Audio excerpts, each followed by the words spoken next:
Hi, everyone. I guess the realities of life in the lower Willamette is that you get trapped by trains. But anyway, I thought I'd give an update. The Brady River Gallery, which the lower Willamette speaks, it's called, is at Lloyd Center right now. And over the winter break, there was a huge breaking of pipes at Lloyd Center, as if Lloyd Center needed any other sad things to happen to them.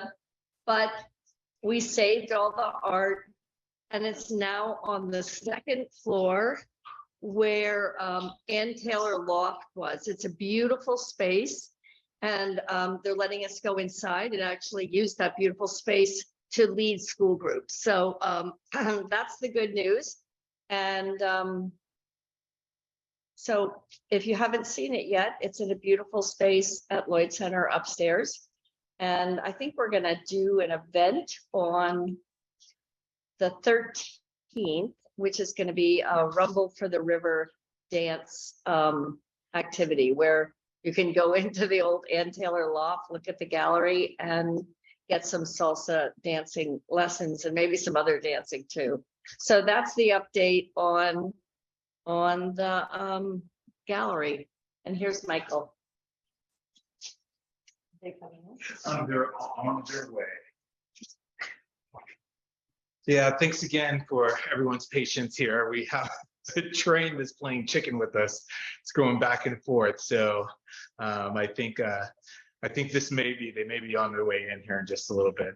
So it sounds like Sarah gave an update. Did you also do a welcoming? Hello, everyone. Welcome. Well, hello, everyone. Welcome to 2023. We're here at our first CAG meeting of the new year in our office here. We can't wait for everyone to take the journey down here and visit us. So bear with us as we try to do this, as Scott had said earlier, this hybrid with Zoom and also having folks here in person gathering together. Just wanted to oh yes, I have that. So, and I'll put this information in the chat too. We will be doing a Rumble on the River the 17th of this month, so next Tuesday, and this is basically we'll have a forum basically for talking basically about the CEI hub in Zenith. So I will be moderating. We'll have several other presenters there, and like I said, I'll put that information in the chat here. So that's what's happening on the forum. The forum has been kind of an ongoing thing. It's I believe this is our fourth one that we've had concerning the CEI hub and Zenith on the west side of the Willamette River here in North Portland. So if folks can make it, that will be great. Let me get that information, and I will put that in the chat here. Let's see. So we'll go ahead and drop that in there. Okay, so yeah, and also, I just also want to put in the chat too. The Brady River campaign has been doing some really wonderful things. Here is the website to that as well. Sarah talked about the exhibit that is happening at the Lloyd Center. It's a great way to get out, be out of your house and be in some place that's dry. There's not much going on there besides some ice skating. So if you want to get out and do some ice skating and go for a walk inside the mall, check out the exhibit. It's really quite lovely. She's already talked about that, so I won't go into that much more. And I think our guests are arriving here, so we'll be presenting here shortly, and I'll just go ahead Is and there do. any questions Oh, yeah. Any questions? about the gallery, the exhibit? Yeah, any questions about the gallery, the exhibit, what we're doing here at Green Acre in this building here? Yeah, raise your hand or. Yeah, hi, Michael. Oops. Oh, okay. Yeah, go for it. I put in the chat, will that Rumble on the River meeting, is that virtual? Is it only in person? I believe it is in person. Okay. Don't think they are doing a Zoom, but you know what I'll do here? Did you get the announcement for the meeting I tonight? did. Yeah. Okay, on that announcement is information about the Rumble on Tuesday, and there's a phone number on there of the person who is putting this together, and you can give them a call and ask them. Mhm, But mhm. I have this. I have this a funny suspicion that it's not going to be Zoomed, but it is going to be recorded. So Okay, it will be okay. recorded. It will be posted on onto YouTube. And I want to say that there's a website on there or a link Mhm, on there mhm. for YouTube as well, Okay, which okay. are great. They're great YouTubes as well. They're fantastic. So Okay. so do Okay. check those out. There's All already right, been thank you. 3. Yeah, for sure. Any other questions anyone have? Okay. All right. Okay. Well, as our guests are showing up, I'm going to go ahead and just kind of introduce the one who was able to get here past the train. So tonight we have Travis Williams, who is the executive director for Willamette Riverkeeper. Travis has worked in a combination of different types of scientific inquiry, advocacy work, education, habitat restoration, running nonprofit organization. He has a pretty strong emphasis on freshwater habitat and mussel research as well in the Willamette River Basin. And he works hard to keep Oregon really green too. So we're really happy to have him here, and he's going to take my place in just a second. 1 second. And essentially, Bob is going to call when we get to the gate. They're going to park their cars so they're going to walk around the train. Oh, okay, because the training. So I'll let you know when they, just so maybe you can. Fantastic. We need to cut the hole in that. Yeah. Hi, everyone. There's a little bit of in-room talk that the folks online couldn't hear. Just letting you know that when you're speaking in the mic, the audience can hear, and when you're having conversation in the room, that you're leaving us poor folks online out. FYI. Yeah, sorry about that. I was letting them know that Bob Salinger is going to call when he and Katie get to the gate, so we can send somebody out to retrieve them. Oh, thank you. That's You really didn't miss too much, yeah, thankfully. Thank you so much. So just a little bit about the history and kind of what. Yeah, we want to hear your story of how you're connected to the river, what brought you, and also the history of the CAG. How did the CAG come about? Just, Cool. And Michael did tell me some of this before, but I was just getting. Yeah. So, well, hey, I appreciate being asked to talk a little bit tonight about the work that we all collectively have done on the Willamette, the work that I've done with Willamette Riverkeeper. I was fortunate to get this job in June of 2000. I grew up in Milwaukee, Oregon, and had recreated to some degree on the Willamette as a kid, mostly just diving off of the basalt bluffs across from George Rogers Park when there were no big homes there and there were just big open lots. And that kind of gave me a connection to the river.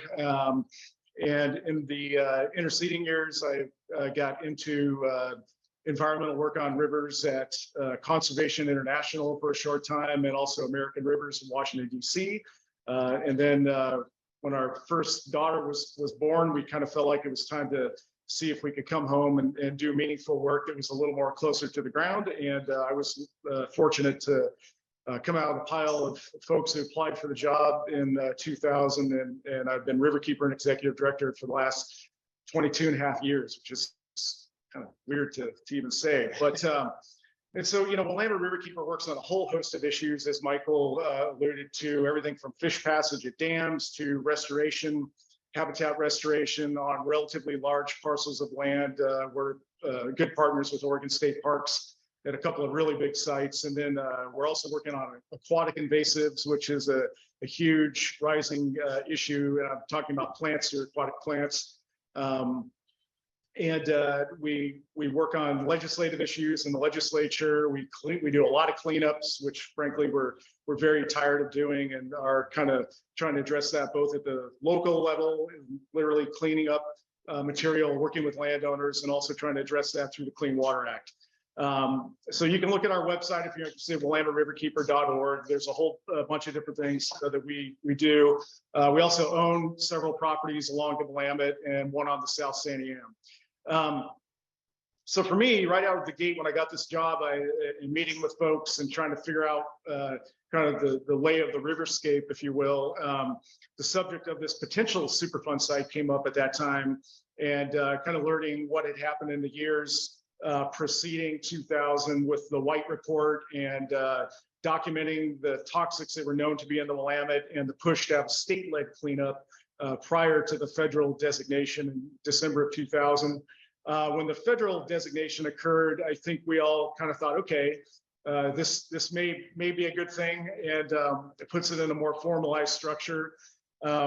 In the early days, there was a lot of optimism that this cleanup could happen in a relatively short amount of time, because there was a narrative being put forward, I think, by multiple sides that both business and municipalities and the PRPs and the EPA and the Oregon DEQ and the citizenry, the general public was really in sync about what needed to happen with this site. And being rather new to Superfund, it was a great learning experience as a relatively young professional coming into this stuff.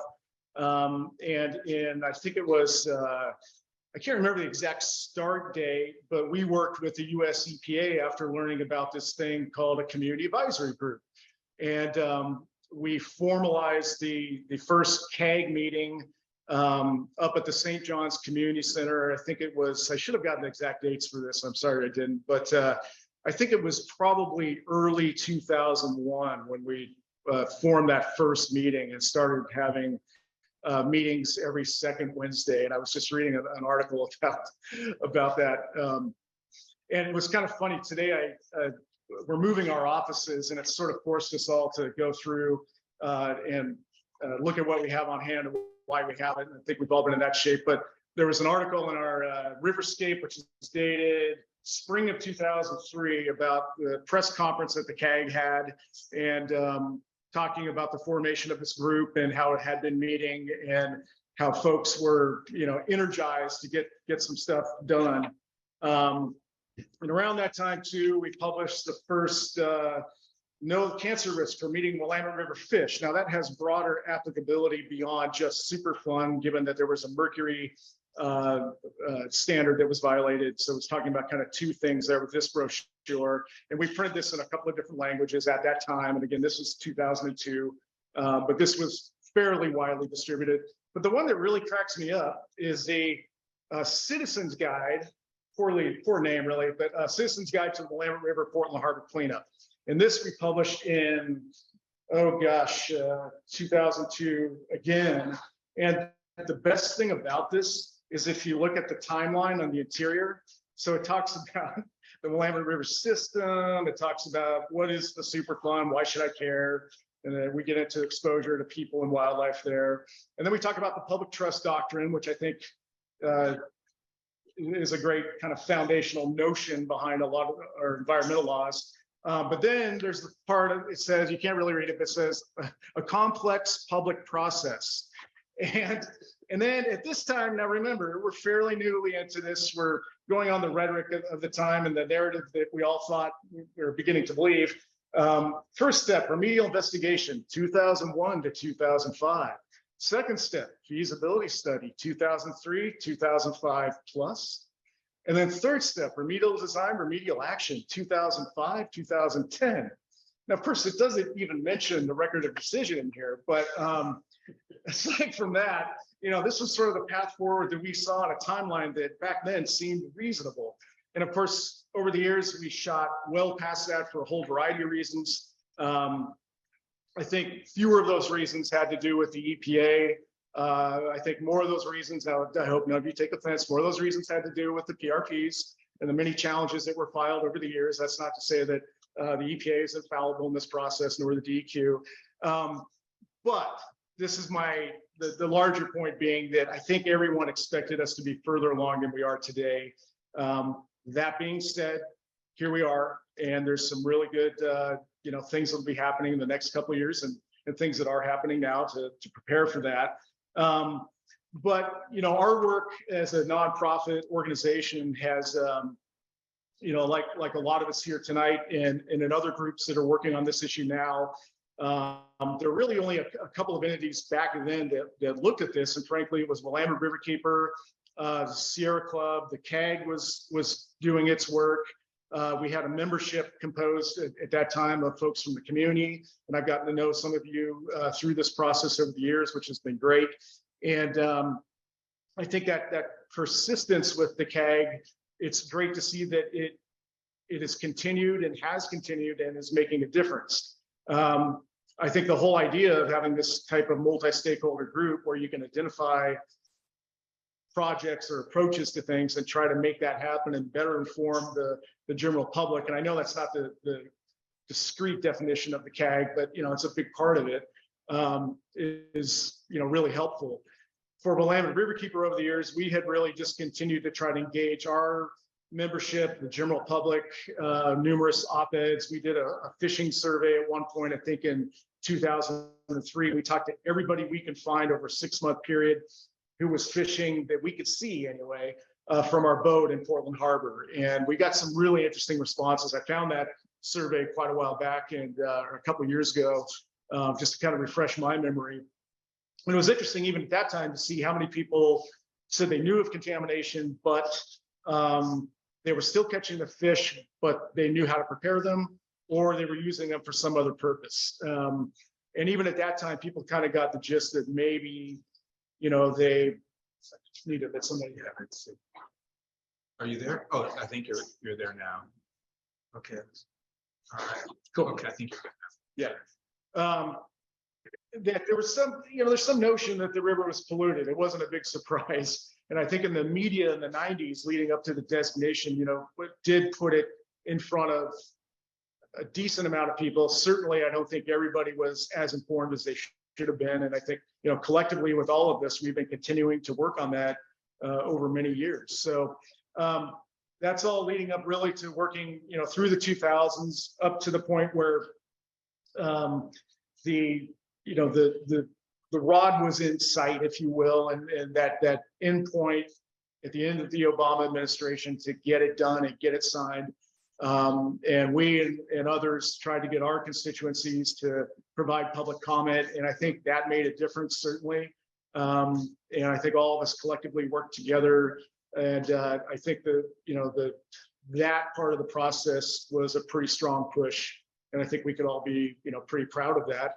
And now as we wait for all these individual site plans to get done, and hopefully in the summer of 24, we'll begin to see some contaminated sediment removed from the river bottom and other remedies occur. And one thing I always talk about when we do paddle trips down here and occasional powerboat trips is that, this is a vastly complicated law.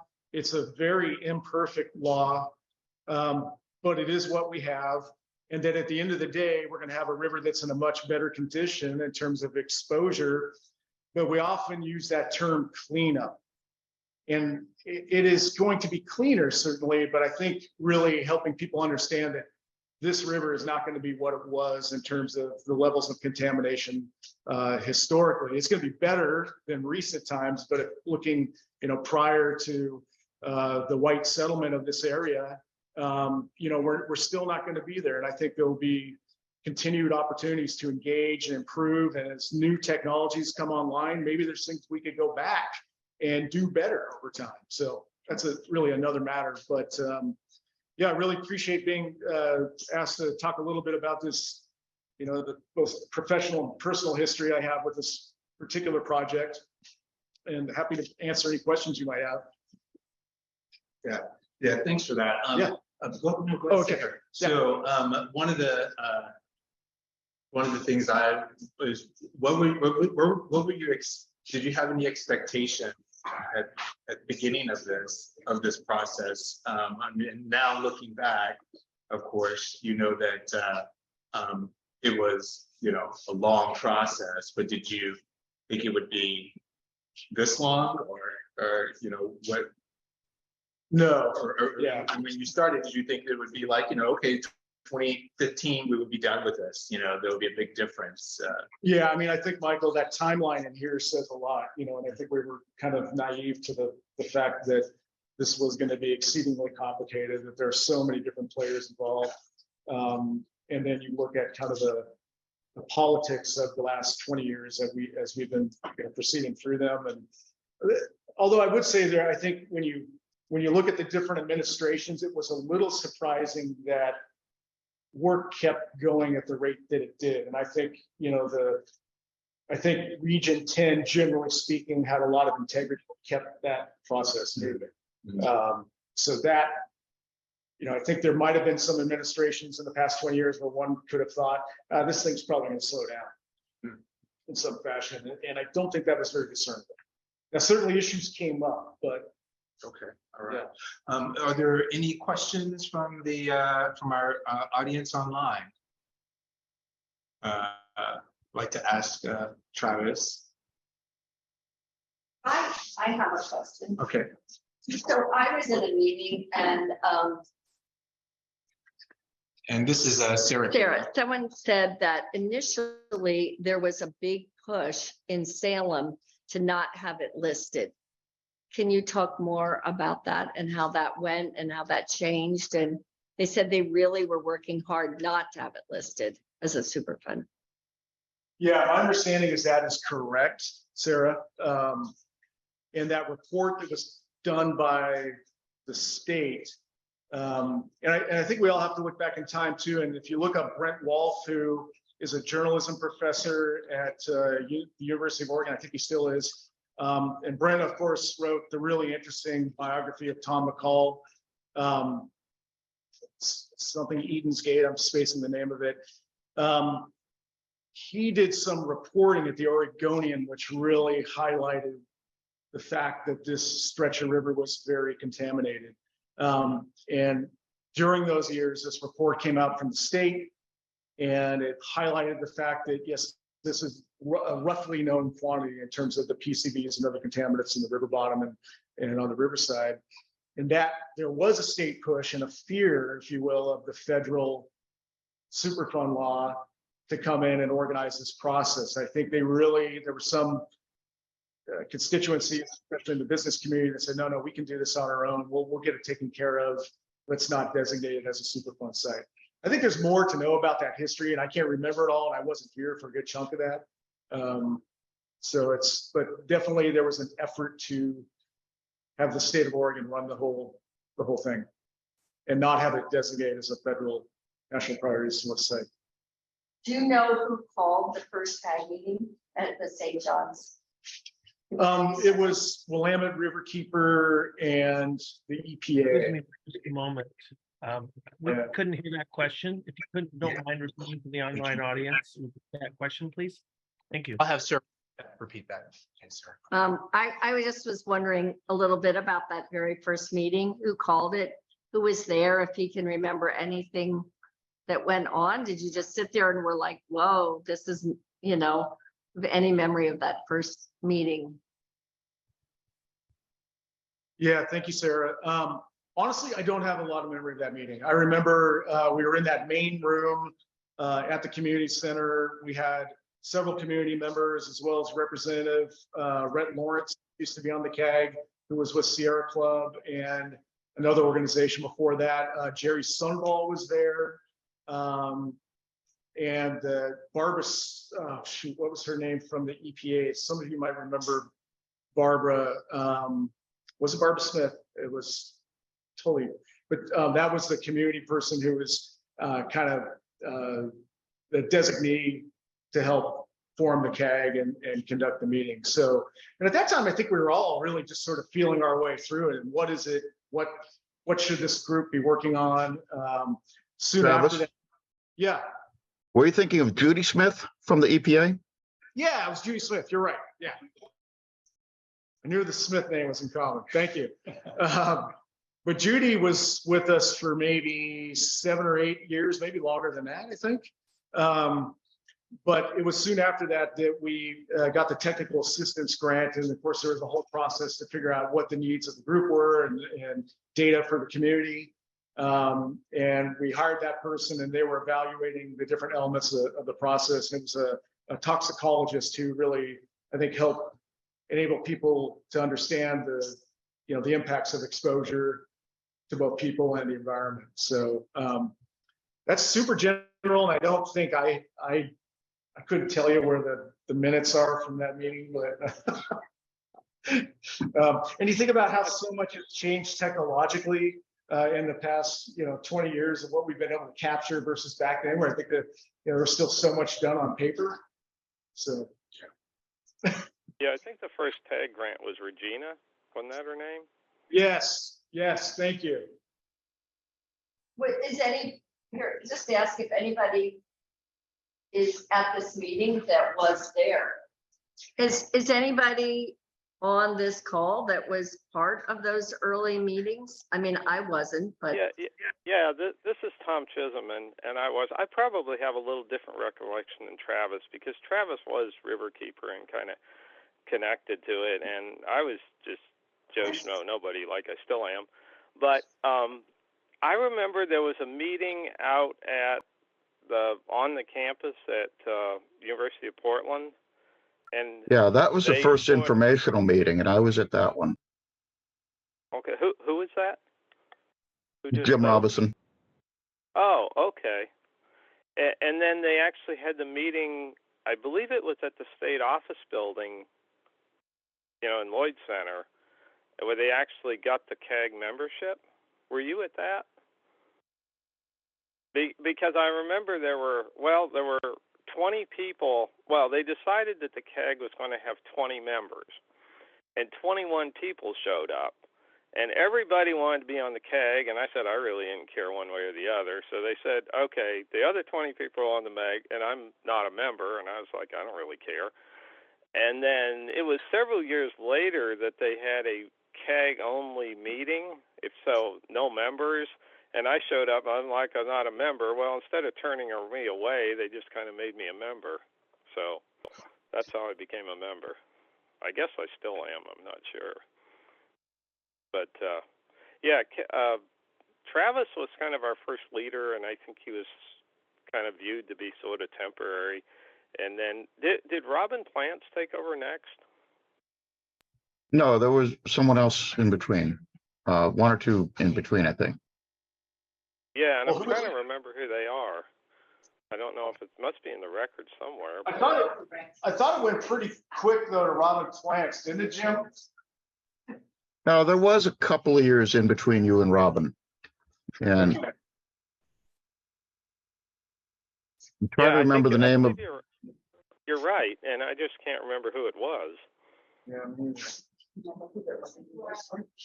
Okay, this is Laura as the hand up. Laura, you want to go ahead, ask your questions? She remembers. This is Laura. Are you talking to me? Yeah, go ahead, Laura. Okay. Travis, thanks for that history. I haven't been as involved as long as that. This is Laura Shire. I'm with Yakima Nation. And I was curious if, in all these years of experience, if you have any advice on how can we, like the collective we, not community groups, the tribes, the governments, and anyone else that's interested in the resources, work together to put more of a focus on habitat in Portland Harbor. The cleanup regulations, as you alluded to, are very complex and they're limited in what they can do, and they're especially limited in what they can achieve in terms of habitat. You know, they're really more about toxicity reduction. And the way, you know, everything is set up, habitat comes in at the 32% design mark. And so it's almost too late in the process. It becomes an afterthought. And so what we're worried about is there's not really this large scale visioning going on. And we're working with EPA to try to bring that more to the forefront. But there's not this large scale visioning going on about what really needs to happen in the harbor. The NRD Trustee Council put together a vision of 40 plus sites, you know, but from what we understand of it, you know, there's really just a couple acres of in-water work that they were able to negotiate for and accomplish with the NRD negotiations. And then in the mitigation process of cleanup, there probably won't be much mitigation either. And so we're worried that these cleanups might put in caps or leave behind contamination in places that really should be habitat project areas and might prevent those habitat improvements from ever being able to start off the ground, you know? And so I'm just curious if you have any thoughts on how do we work together to not just get a better cleanup, but to also get more habitat out of this, more habitat consideration. Yeah, that's a great question. I think that's one that we could all figure out a way to put our heads together and talk, you know, in a detailed fashion about what the opportunities are, what the policy constraints might be in this process, look at opportunities for land acquisition, because I think there will be those in Portland Harbor. And yeah, I would love to talk to you more about that. I think others would as well. Great. All That's my right, question. so we'll take one more question, and then we have our other guest here, and we're gonna go ahead and bring those folks in. Is there one more question we have for Travis at all? Just a comment. We can't let Barbara Smith go without, is she on the program? No, Did she- but anyone can talk. No, I don't believe she is. Yeah. Well, let's don't let her go without hearing her recollections. Oh, for sure. Well, we're going to be revisiting this again. This is the first kind of appreciation for Trailblazers on the Willamette for 2023. So this will not be the last time. We want to kind of revisit this history on the CAG and the Superfund and you know, and the river itself. It's been a long time, and I think it's important for us to revisit our roots. Well, it's good, but we really need to spend most of our time looking at the future, though. But thank you. Could I say something? Yeah. So I'm going to try to get a timeline. You know, people who know me know I like history. So I am going to try to get a timeline so that we can write it down and put it. But what we also hope from tonight is to honor the Trailblazers and how that's got off the ground, but also lesson learned, like just what we heard, you know, the last person talk about why isn't there more habitat? So are there any insights on how this rolled out on why habitat wasn't more important? So I think we're hoping to get both of those perspectives. And I want to make sure that I have everybody's name so that as I begin to write this timeline, you know, I begin to get it right. And I'll send it out and then people can correct it as well. So, okay, thanks. Thanks, Hi, Sarah. this is Scott Burr. I'm going to just jump in real quick. Also, Michael, the previous person's comment is well taken for Dana and myself. Anytime that you put a number of people's heads together to specifically define a problem very well, you're 50% towards solving it. And so I think that is a grant opportunity, and I just wanted to provide my input to that we should take note to be looking for opportunities like that. Okay, all right. Well, thanks for that, Scott. Thank you so much for catching that. All right. All right. Thank you all. Yeah, Travis, thank you so much. Yeah, I'd like to thank Travis, and I also wanted to just, you know, do a quick apology about the confusion with tonight and our guests getting here. I don't think I was able to say from the beginning that, we're doing this because, we wanted to appreciate, give appreciation and thanks and gratitude to, so many people, there's so many voices that were involved in creating, the CAG and, and other groups that have splintered off from the CAG's work. We have PHCC that's involved in this. We have Braided River Campaign that's a part of this. We have, a variety of different or organizations that are become river focused. And just, I think it's important to visit the, our past and our history. If you don't know your history, then it's hard to see your future too. So, you want to learn from your past. But saying that, I will, I'm going to go ahead and bring on Jim Robeson. And he will be speaking with us virtually. Jim, are you there? Yeah, hi, Michael. Okay, cool. And I'll just do a really quick intro for Jim here. So Jim currently is business manager for Forward Support, and Jim has been fantastic at working with so many different types of people and working on difficult projects. Jim was also, chair for the CAG for a number of years, and I'll let him tell your story, but I just want to say a little bit about him, though. He's been a part of a variety of different groups and organizations within and around the city with water and soil conservation. He worked with Columbia Boulevard Wastewater Treatment Plant, Citizenry Advisory Committee, Oregon DEQ, Green Permit Advisory Committee, and has many, many skills in political and social actions. So without any further ado, I'm going to go ahead and bring Jim on. All right, well, thanks, Mike. Hi, everybody. Michael, you mentioned a few things that I haven't thought about for a long time, because I used to be very involved in North Portland, and now I don't live there anymore. So I've been keeping in touch with the CAG and the Portland Harbor Community Coalition and helping with stuff as I can. But I guess I'll go back and start with when I first got involved with this as an issue.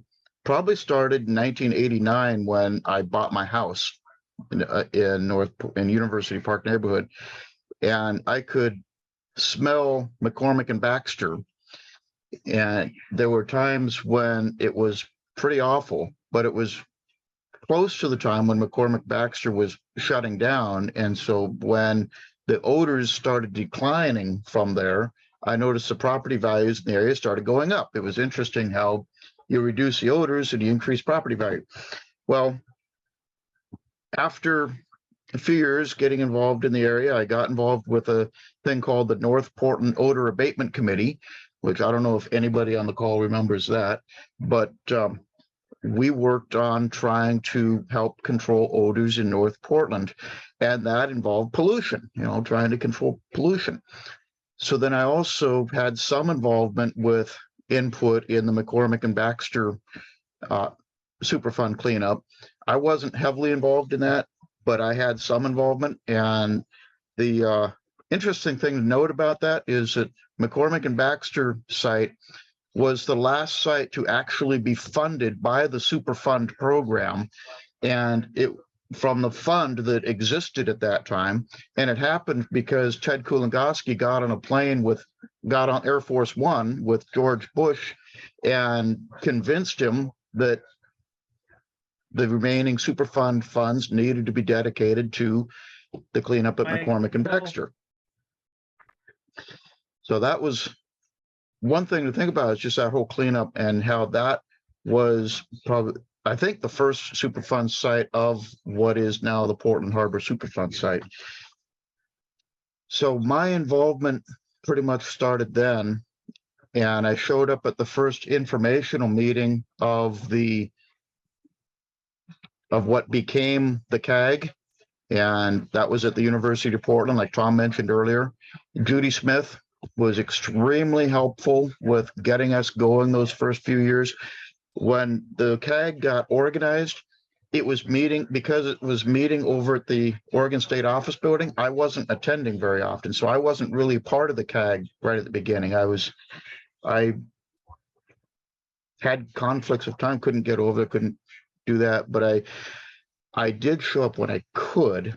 And then after a few years, as things were going, I went back over there, got involved a little more, and really pushed hard for bringing the CAG meetings to St. John's so that the meetings would be right in the neighborhood and right next to where the Superfund is. I will mention that I went to a lot of meetings during those first several years, or actually for a couple decades, a lot of meetings where I would realize as I was in the meeting that I was the only person there who was not paid to be there. And I really appreciate the work that Travis Williams did and Bob Salinger did. I appreciate the fact that they are part of organizations that were dedicated to doing the right thing, and they did great work. But they were also paid to be there. I was probably the only person that was not paid to be there at a lot of these meetings. And I remember going to some meetings that were organized by the EPA and the DEQ, where we'd go in there and everybody would be either federal or state staff or from some company that they were paid to be there, some corporation that had an interest, or they would be somebody that was working for one of our community groups, like Bob and Travis. They were working for community groups, and I was glad to have the support of those groups there and the organizations that could afford to have staff there. But I would be oftentimes the only person there who was not paid to be there. So one part of my effort when I eventually became CAG chair was to try to do things that would make it possible for more people who are not paid to be involved. And I think we've done that over the years. We've gotten a lot more people involved in the whole process, and a lot of people in the neighborhoods involved in the process. I will mention that when the Portland Harbor Community Coalition organized, there was some confusion and question about, well, is this just another group that's going to do like what the CAG is doing? But I looked at it as, well, there is a different focus. The CAG is focused a lot on the technical aspect of what's being done for the cleanup.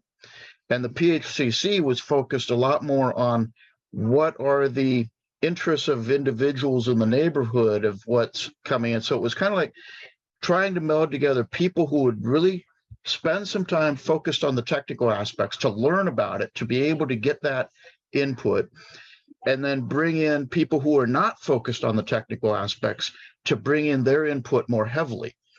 And so we got both organizations working, and both organizations working together, I think, is tremendous.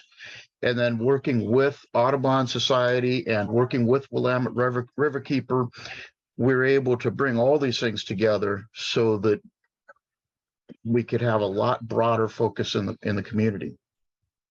I don't know what else to talk about. I just feel like there are times when there are times when community members need to get involved, and you have to figure out how they can actually be involved when everybody that's involved is being paid to be involved.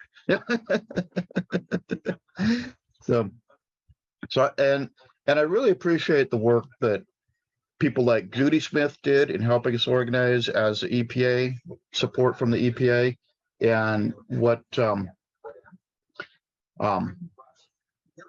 Barbara Smith, even working as a Lower Willamette group, she was oftentimes Barbara, representing the Lower Willamette group, would be seen as the opposition. They're the opposing party. They're the other side. But we did have a lot of good working relationships going on. We were able to work together well, and Barbara would often bring in help and support. And there were times when we just needed some information, needed some data brought together, and Barbara would really help make sure that data got together for us. I think I'm just gonna wrap it up there and ask if there are questions. Fantastic. That's I great. can't wait to hear from Bob. I want to hear from Bob Salinger. Well, Bob, what was that, Bob? Only if I get paid. He'll hear from you only if he gets paid. Are there any questions for Jim on his tenure with the CAG, or anything that he has said about community involvement and stakeholder involvement within this process? One of the things that I'll say is, how do you find out where you guys are? He talked about the importance of moving from the state buildings down to St. John's. I was just in your neighborhood looking for the place at 8940, and in a dark, rainy night, it's hard to find your location. Well, we actually, this is our since COVID, we haven't had a place to go. This is our first kind of solid destination. Everything has been virtual since the pandemic. So we actually do have a destination place now, and that place is in the announcement. There should be a Google map attachment to it to shows exactly where we're located at. Steve, I can send you, information again, so you'll know where we're at. I had the But yeah, address. good question though. But the point is, you really do need a location. Yes. I really can't overemphasize, you need a location, and the pandemic really hurt a lot of us in a lot of different areas not getting together. You're absolutely right, I mean, sir. and Absolutely right. you can't put a flag up and say, come see what we do, if you don't have a location. You're And, right about that. You're right about that. As we're finding Okay, out with little kids, that face-to-face is incredibly important. I think we've got to do more of the face-to-face. Oh, for sure, absolutely. Okay, and Tom, I see your hand is up there. Could you? Sure, I'll lower it now. Sure, Jim, on behalf of the University Park Neighborhood Association Board, I want to thank you for all the work that you did for so many years, and for increasing the number of people from University Park and Cathedral Park and so forth that were involved in the CAG and the whole process. So thank you again for all of that. We are still trying to continue what your efforts were for so many years. That's it. No questions. Thanks, Tom. I mentioned I was president of the University Park Neighborhood Association for a couple of years. Yep. Okay, it looks like we have Mary Jaren Kelly's hand up there. Mary? Yeah. And I also wanted to thank Jim. Thanks for all your work, all your efforts, good memories of working with you in the neighborhood association and the CAG, and just, you in general, keeping on top of things and keeping our North Portland environment at the top of the list. And that's very important for the community. So thank you. Nice to see you too. Good to see you too, Mary. Brother, Mary used to be a neighbor of mine, almost kitty corner across the street, years ago. That's right. Okay, And I was almost ahead. two houses behind you. You knocked on my door the day after I moved in. Wow, memory. Well, there you go. And I remember going over to look at Mary's garden, or her there was something, I guess it was a natural landscaping. It was a natural landscaping that she did on her property that was part of a demonstration at one point. That's right. I taught naturescaping classes for years. Cool. You knocked on my door because of the bumper strips and on the cars. and said, gee, well, we have a Democratic meeting coming up tomorrow. Would you like to go?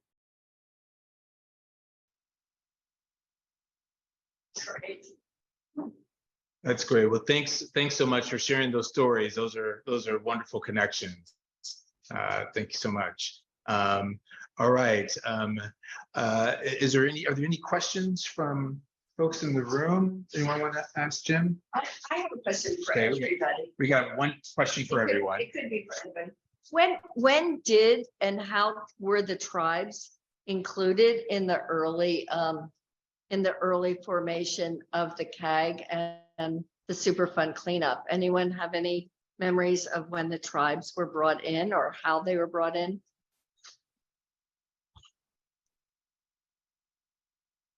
Well, I'll say something about that, Travis might know this better than I do, but the way the CAG is structured, it's because it's based on the community around the Superfund.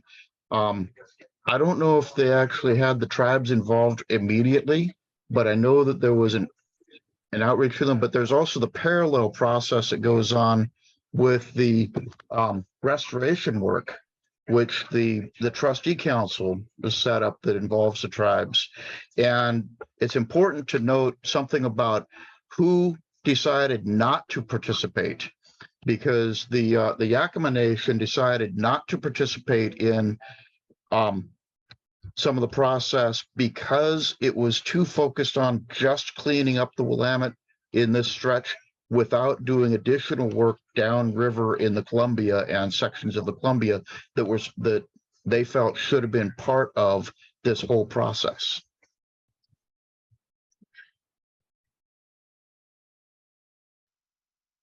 But I will say that over the years, with the work that the CAG has done, even if the Yakama Nation has not been part of the CAG, they have been extremely helpful. And they've been one of our best partners in helping to get all the material and the research put together. And so I'll say Yakama Nation Fisheries has been a tremendous part of this whole process. Fantastic. Thank you. Yeah, thanks for that there. Thanks for that. Well, Jim, thank you very much for laying such a great groundwork, you and Travis laying great groundwork for the CAG. And we're definitely, standing on a lot of legs that had, kind of gotten this organization together. So appreciate you. And go ahead. Michael, one thing I'll add, a memory came back to me of that question about the tribes and tribal involvement. The Grand Ronde Nation was involved with the CAG for a number of years, and then their involvement was very helpful and was very helped us build a lot of informational resources. But then they, at some point, then a number of years back, made a decision to focus elsewhere and not be involved in the Superfund cleanup process. So it's interesting to think about who was involved, who then was no longer, who then pulled out or went elsewhere. Travis mentioned earlier Jerry Sunval, and Jerry Sunval has been very involved. Well, she was Sunval at the time, then she became Williams, and now she's Jimenez, Jerry Jimenez, some may know her as. Jerry has been very involved in the issue over the years, even if at times she has not been involved in the CAG, she has still been involved in the issues. Yeah. Jerry's great. Yeah, Jerry's great for sure. Okay. All right. Okay, you're getting lots of thanks, Jim, on the thread there. So people are really appreciating you. Okay, all right. So if we don't have any more questions for Jim or inquiries, I'm gonna go ahead and move to our. I've got one question for Jim. Okay, sure. Go ahead, Steve. The Willamette River has two sides. Was there any involvement of the people in Sobeys Island where it makes the turn? Yeah, we've had For a number of years, we did have a CAG member who was a landowner on Sauvie Island. He actually has property right at near the northern point of Sauvie Island, so it was close to the confluence of where the Willamette River and the Multnomah Channel split.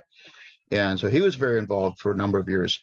And we've had involvement from, at various times, we've had some involvement from the Sauvie Island Grange and from other organizations on Sauvie Island in the process, and neighbors on Sauvie Island in the process.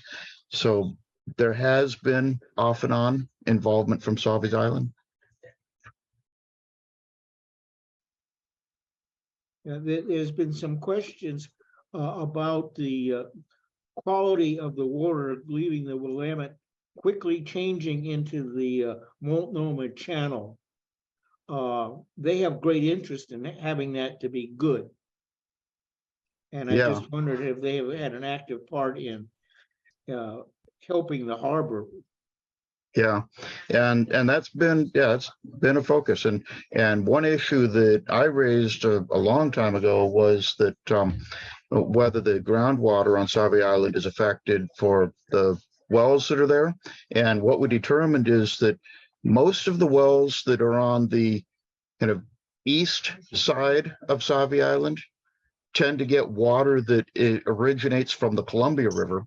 Water that is on the west side of Sauvie Island tends to get water that comes from the West Hills and actually goes underneath Multnomah Channel. And so the water that they're pumping from wells on Sauvie Island tends to be from water that comes down deep underground and not from the water that actually comes out of the Willamette River. Interesting. Interesting. That's very interesting. Thank you. Thank you for that. Yeah, it's very interesting. Okay. All right. Well, we would love to be able to keep going with questions and answers from Jim, but we only have so much time and our night has to move forward. Jim, thank you once again, and much appreciation to you. Our next guest that we're going to introduce is Katie Weil, and Katie is a senior natural resource scientist at Metro. Katie has worked in several capacities on the river, specifically Willamette Cove. Katie has also been has been honored by Columbia Slough Watershed Council for her lead response on the avian botulism outbreak at Smith and Bagby Lake. So, and I'm going to let Katie tell her story. She has a very interesting story, an interesting trajectory on how she got here, and I'm going to bring her and have her sit in this spot here. All right.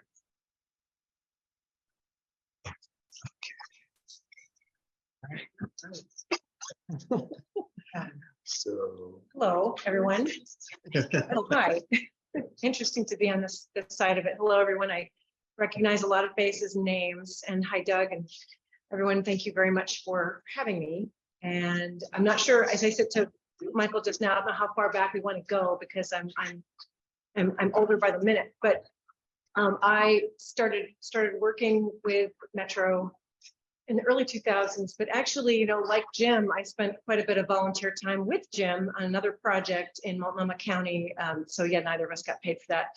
But I think with everyone who's put so much good energy into Portland Harbor and specifically with the CAG, I think everyone's probably feeling like they're working for free. And I have been fortunate to have a job that allows me to be at the table, but in many, many ways, it's a labor of love, and that I don't think of it as a 9-to-5 gig. So, but I have my earliest memories of Portland Harbor make it seem like I'm still the new kid because I didn't come into it until 2008. And Jim was the chair of the CAG. And it is really good to see you again, Jim, on the screen.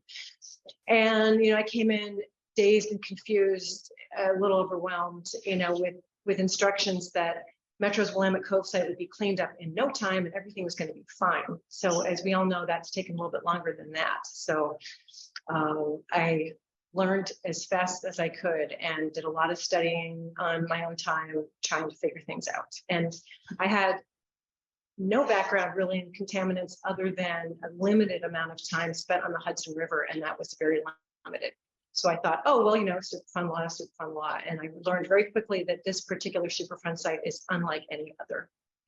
And, trying to dive in and represent the agency I work for, which is Metro, knowing that we've been our mission is really, acquiring natural areas and restoring and protecting them. And suddenly there is this site, this very special site that, from what I had learned when I first came into it, was one of the reasons that the Metro bond measure for open space is passed in the first place in 1995, because people in the neighborhood wanted to see that land protected.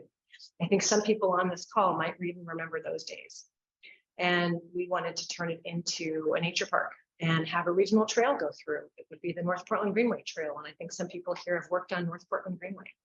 So came into that, and what we wanted to do was, okay, what do we do now? And we worked with our partner in terms of the responsible party that stepped forward and said that they would partner with us, was the Port of Portland. But as we all know, there's a long history of that property going way, way back. And there's, there's a little bit of emotion here for me because I really care about this property and I really want to see it do well. And I'm also in the period of transitioning out of working on it and being just your friendly neighborhood natural resource wildlife biologist and not your cleanup person anymore. And we're bringing in a brand new person starting on Tuesday who is familiar with Portland Harbor. And I'll mention her in just a minute. But it's so poignant because I probably won't be attending many of these anymore unless I come as a volunteer. Like, can I do that? Yes. Okay, Yes. Because I do have this dream of one day being able to see things using the property, all different animals, and knowing that they're going to be okay and the ecological risk is low. So, but just speaking specifically to my work here since 2008, and again, that's 14 years, but it doesn't seem like that long at all. And walking into the first meeting and hearing Jackie Calder speak about what's going on with information they were getting and realizing that these were people working incredibly hard to figure out what was going on and what the cleanup was going to do. And, for us, we were just starting it as one sediment sampling event after another, and then one hotspot removal action after another, and then figuring out what can we do. And, it feels we were neophytic, but really there's a long way to go. And I think I feel in many ways that Metro is just getting started, and, it's 20 years into it. So, no time like the present. But I will say that I am looking forward to seeing what's going to happen with the upland and in-water. And I think there's a lot of potential as you talk about habitat and you think about, asking for Travis. This site in particular, when you take a look at this, couple thousand feet along the river line with this oak madrone, black cottonwood, shallow water habitat, the potential for off-channel refugia for salmon and lamprey is huge. So I am looking forward to being on the science side of that and not necessarily on the cleanup side of that, so we can all work together. So I'm not going away in that capacity. I will still be, I'm feeling a little bit like the Lorax at this point, but yeah, I'll still be here for that. So, but as far as what I learned my early days on, coming to CAG meetings and just realizing it wasn't coming in there as an agency rep saying, oh yeah, we all got this. No, you did. Everybody doesn't have this and you're still working on it. I hope that makes some sense. And there were a lot of people in the early days that really helped me understand and were very patient in explaining things. Barbara Quinn, Jim, and Laura Knudsen, all these other people who were working on this so tirelessly explaining things to it without any withholding information. People were just so free to say, hey, we're all in this together. And the thing that really struck me was how welcoming this process was. And I have been to attorney meetings with responsible parties, and that's not necessarily the case. So I would say all respect to them, but this group has been extremely non-judgmental and welcoming, which I really appreciate. And I had forgotten when Michael mentioned that about the Smith and Bybee avian botulism outbreak. I mentioned in a note to Michael that you know, my happiest work as a biologist is probably holding a recovering duck, and I still mean that. So I had a background before coming to Metro of working at Groton Audubon with the Wildlife Care Center, where I got to know Bob. And, you know, often wondering the worst thing that could happen here. Maybe we'd have an oil spill. What could happen? And I had no idea really what was going on in the river until later. So while I knew some of the people who worked on things in the 1990s, I was not a part of that. But I'm really looking forward to seeing how it ends up. I'm not really sure what else to say. Yeah, that's great. That's great. Okay. And if people have questions about Willamette Cove in particular, I'm happy to answer them. Yeah, if anyone has any questions about Willamette Cove or about the work with Metro and the area. Or something I may have owed you in the form of a report or an email. Let me know.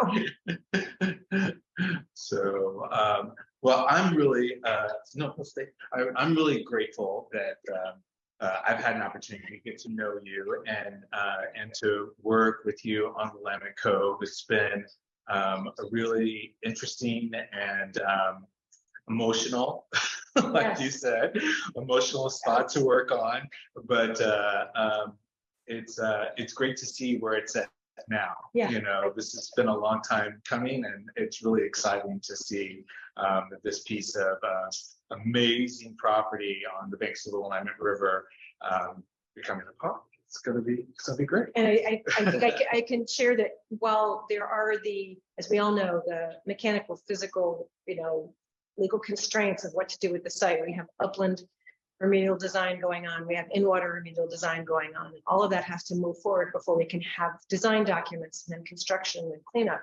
Concurrently with that, Metro is focused on and continuing forward with a master planning process. When we say master planning, it means we take into account the natural resources. We take into account community requests and needs and focuses and what people would like to put their trust into. And then we are in the process now of we've posted an announcement for, and we'll be hiring a Parks and Nature master planner.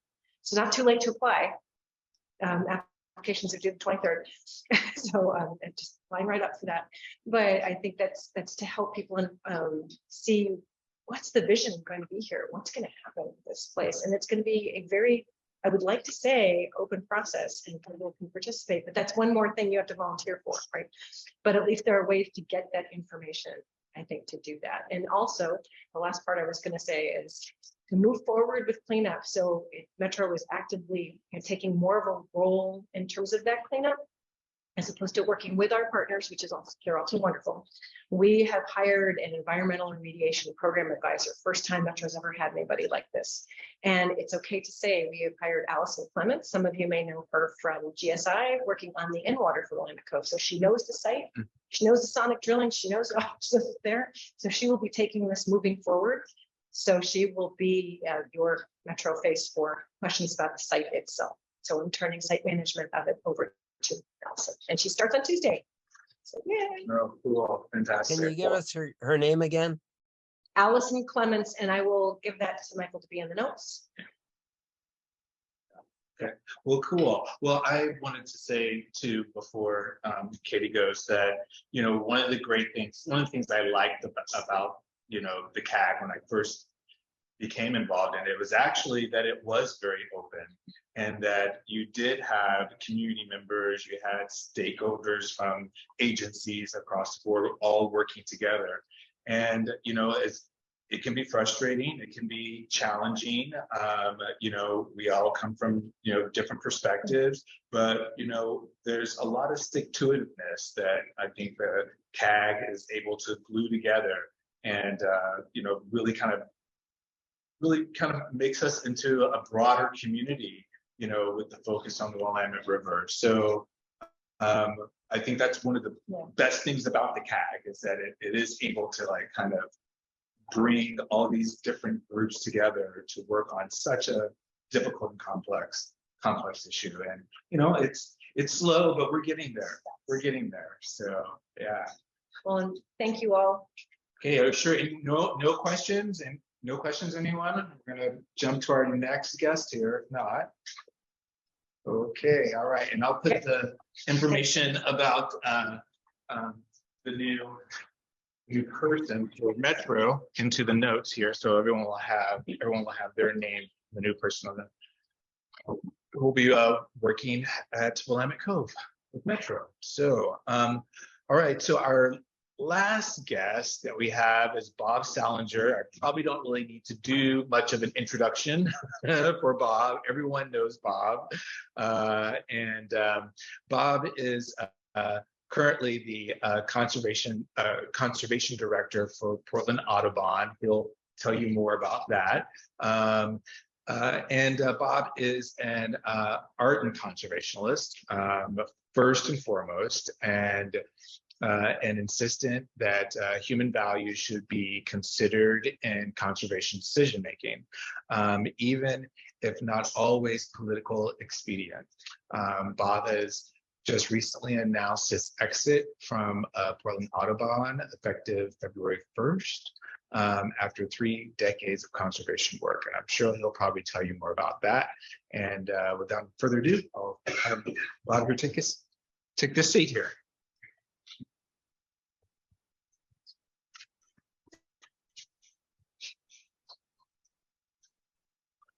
All right. So hi, everybody. Thanks for the introduction, Michael. Thanks for having all of us tonight. I'll be pretty brief because I think you've heard a lot already. It's interesting. Audubon has a long history with this stretch of the river, and I have a long history with this stretch of the river. But in the early years, it's super fun. We weren't super involved. When I think about that, I really think about Travis Williams. I think about Jim. They really did the CAG. We were peripheral. We were working on very closely related things. But really, I think Travis, Jim, and some others were the leaders on this thing. And it's really amazing. Travis is still sitting here at the table 20 years later. 22 years later. It's been an incredibly long, arduous battle. But we made progress. We're getting somewhere. So my respect to those folks who've stuck it out through all this time. For us, Audubon has had a very big interest in the river for a long time. We've had a very heavy urban focus, earlier than most conservation organizations, recognizing that protecting urban ecosystems is really important for people and for wildlife. And to that end, we were a little bit of a pioneer. There was a time not that long ago where people really wrote off urban environments from a wildlife perspective. And in fact, under statewide goal land use planning goal 5, the state's required to survey habitat in urban environments. The state wasn't interested in doing that. They thought it was a waste of time. So they gave Mike Hout at Portland Audubon a big $5,000, you can count them, to survey all of the habitat in the entire metro region. And so in the 1980s and 90s, Mike and a cadre of other people, Esther Lev, basically walked the metro region. And Mike walked this stretch of river with hand-drawn maps, and we still have them in the basement at Audubon.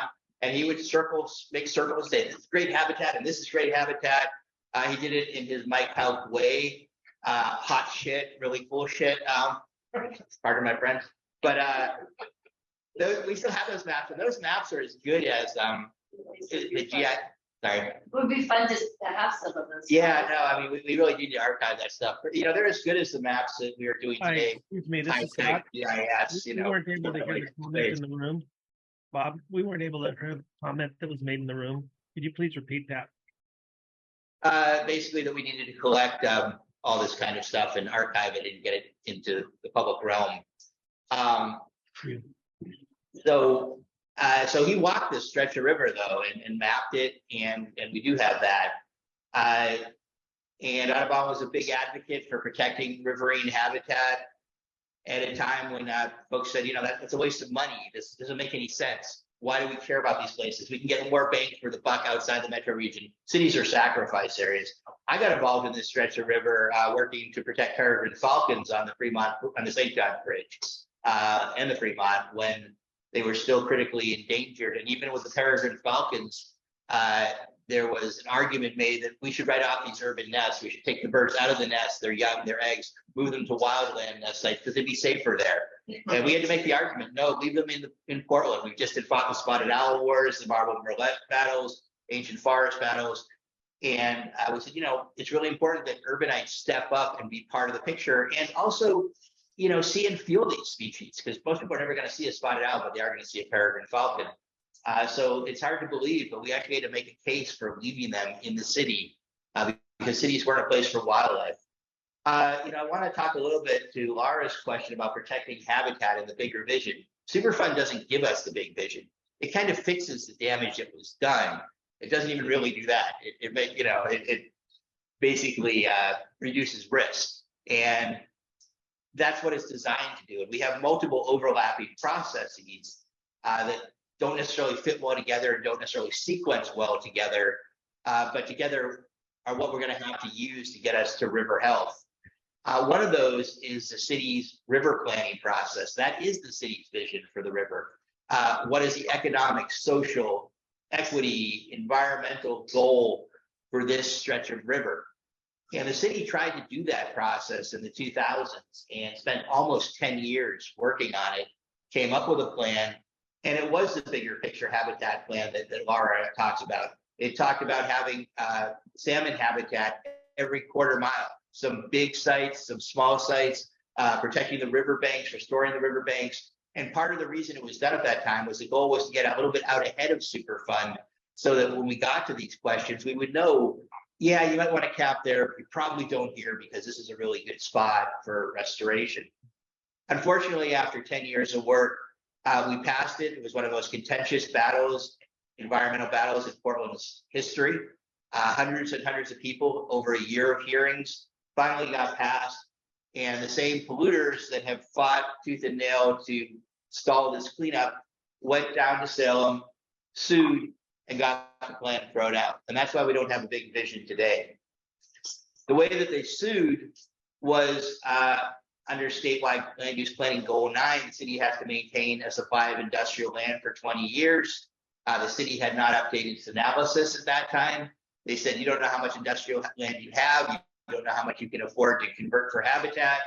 Therefore, this plan is null and void. And so, I think one of the stories of Superfund is that the PRPs have done everything possible to stall and delay and obfuscate and keep forward progress from happening. Not all of them, but some key players. And I wanted to flag that tonight because the city right now is doing that analysis. A lot of us are involved. Sarah and myself are on a task force for that. And when it gets done with that, it's going to come back and develop that vision again. Now we're kind of behind the 8 ball because Superfund is moving ahead of it. But nonetheless, these pieces all come together to hopefully give us something at the end of the day that's ecologically healthy and functional. And we can certainly achieve that in this stretch of river. But I totally agree.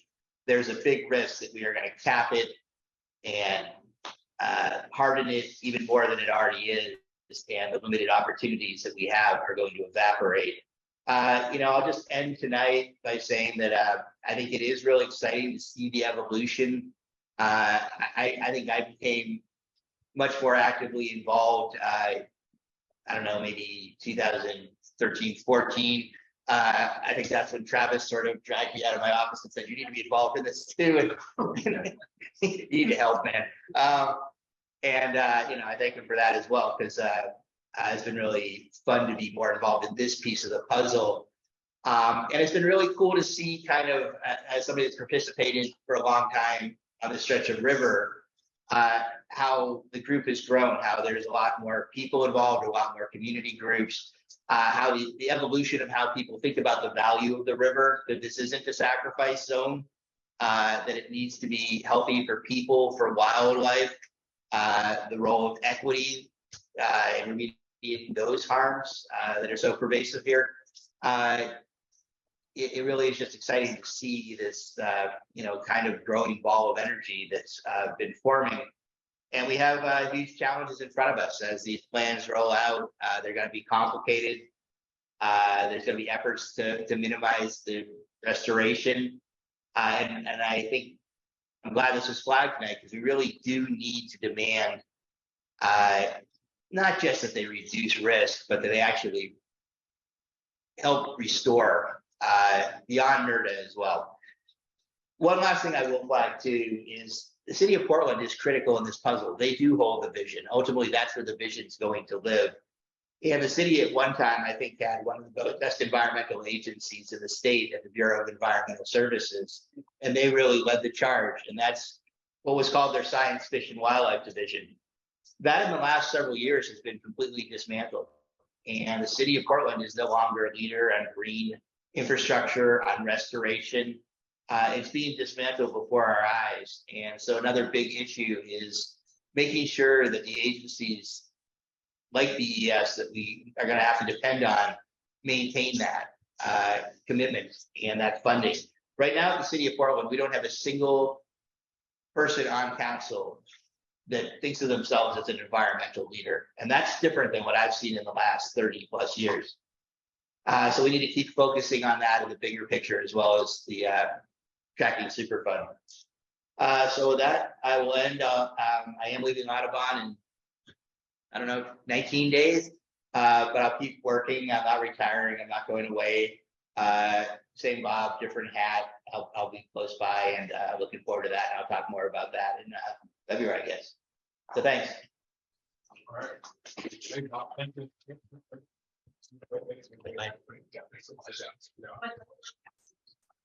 Yeah, sure. Yeah.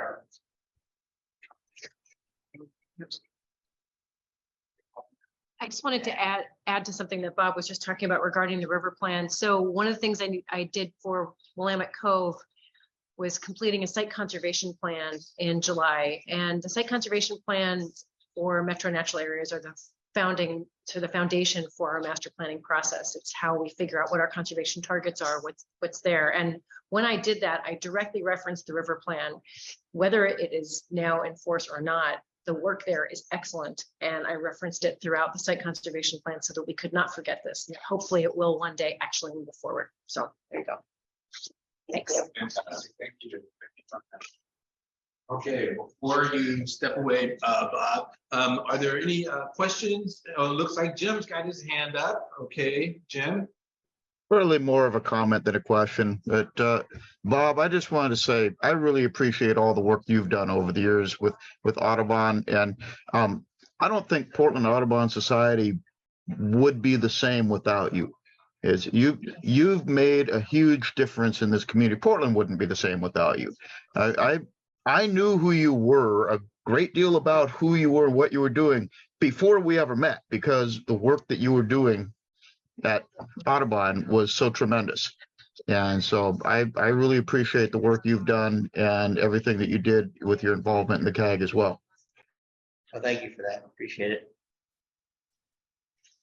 All right. Do we have any other questions for Bob? And do we have any questions from our panelists or our guests tonight? I have a question. I have a question. Oh, okay. All right. Go for it. Yeah. So I know maybe this is a bit of a offbeat question to ask, but I've heard comments from people ever since I've started volunteering about 3 years ago, that when they speak about you, Bob, that there's a bit of almost praying hands together. And I guess I want to say that every time I've seen you, you're always very engaged with what you do. And so who's the next generation? How do we need to think? Who do we need to be to bring that kind of talent and passion combined? Because that's what I see. No, I appreciate the comment. I don't know, that's for the next generation to figure out. There's a good generation coming up. I think this generation is much more activist oriented than my generation. And so, that gives me a lot of hope. And also, I think one of the things that's nice about Portland is there's been a lot of continuity. This meeting tonight, the fact that there are people in the room that have been here from the beginning, Hopefully that helps nurture another generation. And I think it's up to us. I was 24 when I started at Audubon. I'm 55 now, God help me. And, I think at that point in your career, you need to start thinking about how you help folks move into that role. So I don't know if that's much of an answer, but there's a hell of a lot of activism out there, more than we've seen in a long time. I think part of the trick is helping people channel that, because there's a lot of anger. There's a lot of tearing down right now. There's a lot of how do we blow things up. And I think maybe what you can bring as an older participant is how do you put it back together again too. Sorry, that was a long-winded answer. No, that's perfect. That's great. Well, can I just say an appreciation? Yeah, I super appreciate Bob's broad vision.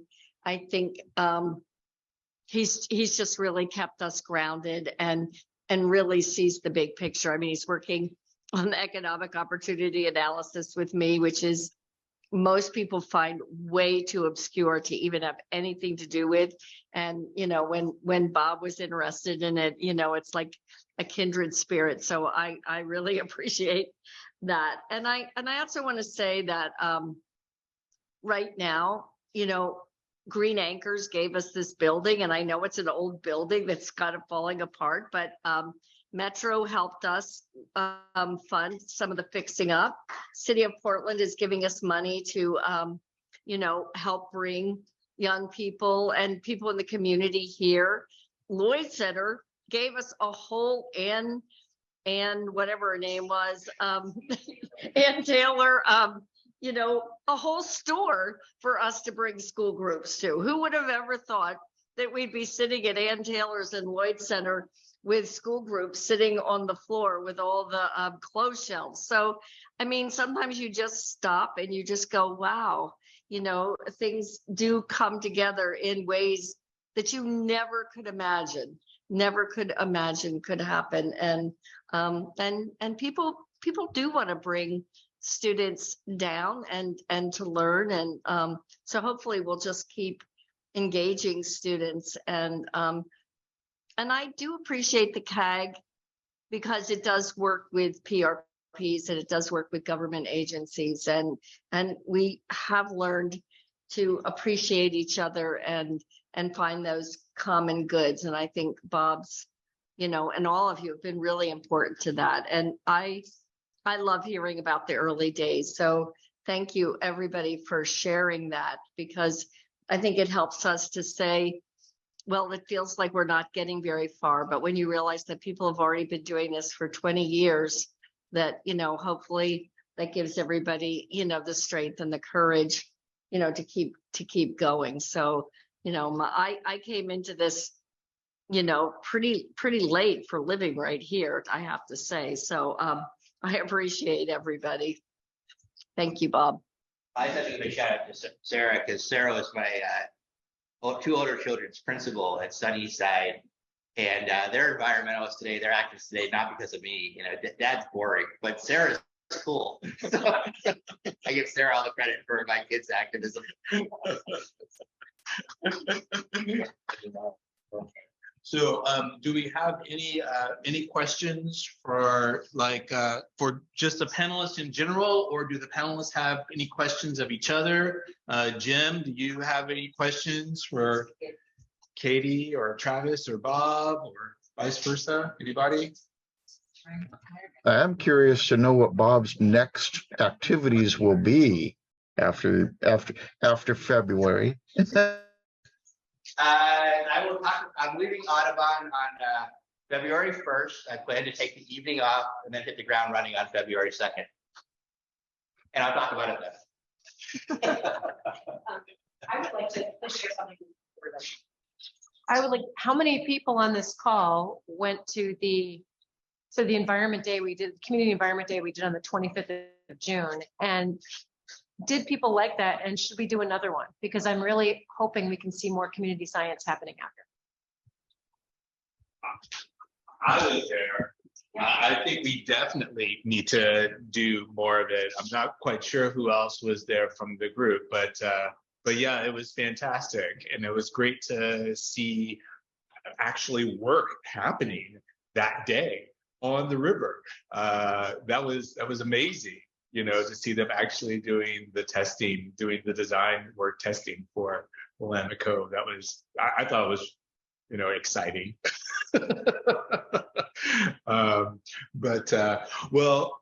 If there aren't any more questions, I'll just revisit the announcements. Please reach out to Sarah about joining us for a tour.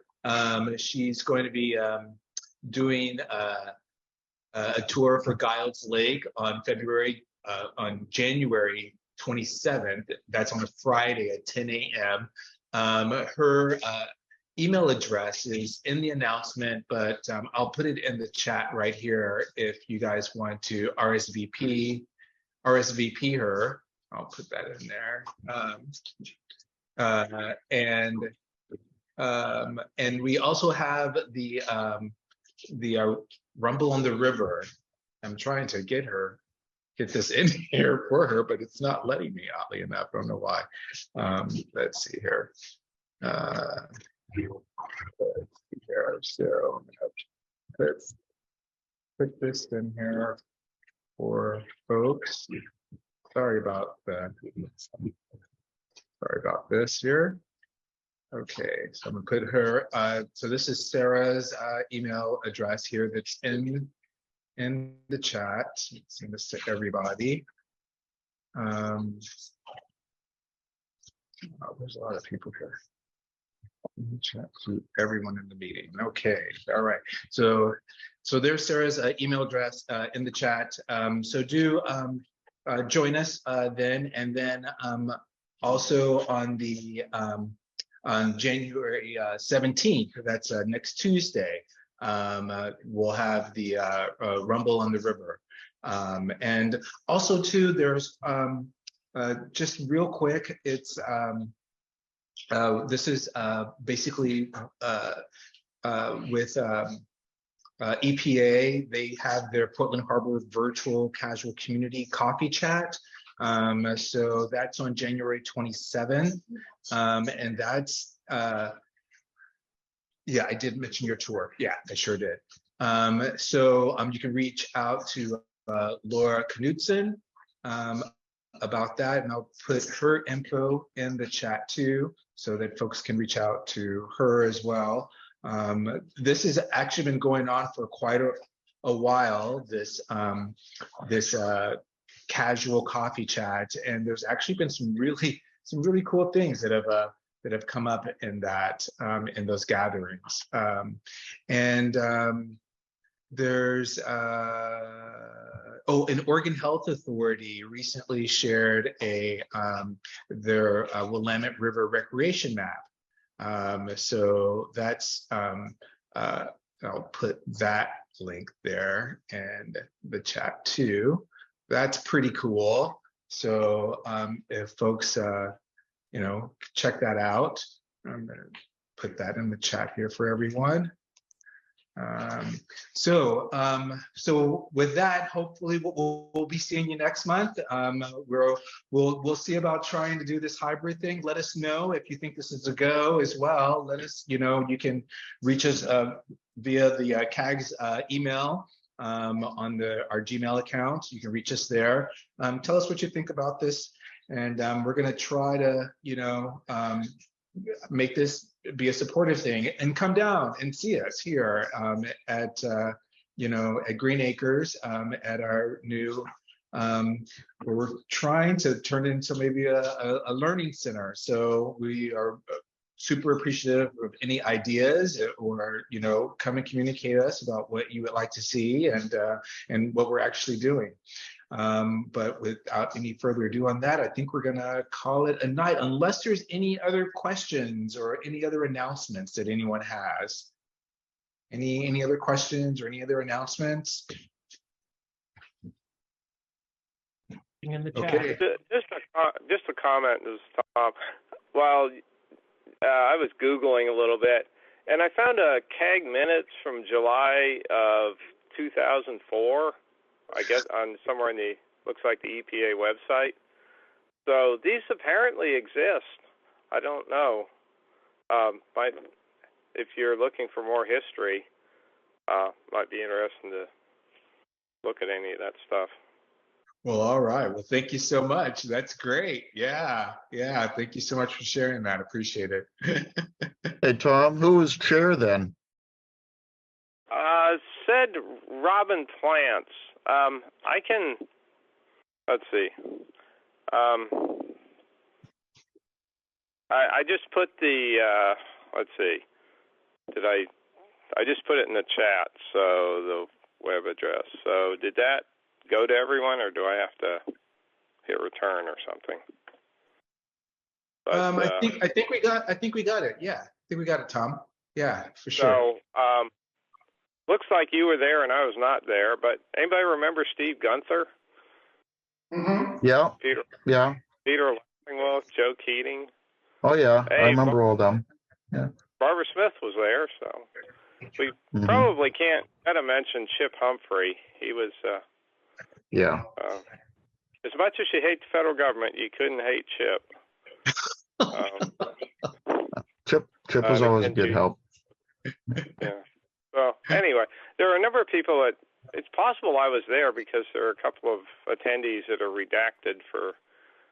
I tended to not put down my email address, so I don't know. Anyway, Okay. I Well, assume the rest of them are probably out there somewhere. I don't know. Do we still keep minutes? Or yeah, we keep our board member meeting minutes. Yes. And we Okay. keep minutes of this here too, of these meetings as well. Yeah. And I might have archives of them somewhere too. Who knows? Maybe have to move them over to EPA and put them on their site. One other thing too, we will be doing this. I'm going to be reaching out to other chairs too this year to do another appreciation as well. I think it's good to kind of revisit this, and I think it's been a great success tonight. So. And if there aren't any other questions or any other comments, then I'm going to say good night to everyone. And thank you so much for joining us tonight. Thank you, Michael. All right. Okay. Well, folks, have a good evening. Thank you so much. Happy New Year. And we'll be seeing you in February, which will be about salmon. We're keeping our fingers crossed that we'll have Oregon Fish and Wildlife to join us to talk about salmonoid in the Willamette River. All right. Thanks, folks. See you later. Good night. Thank you.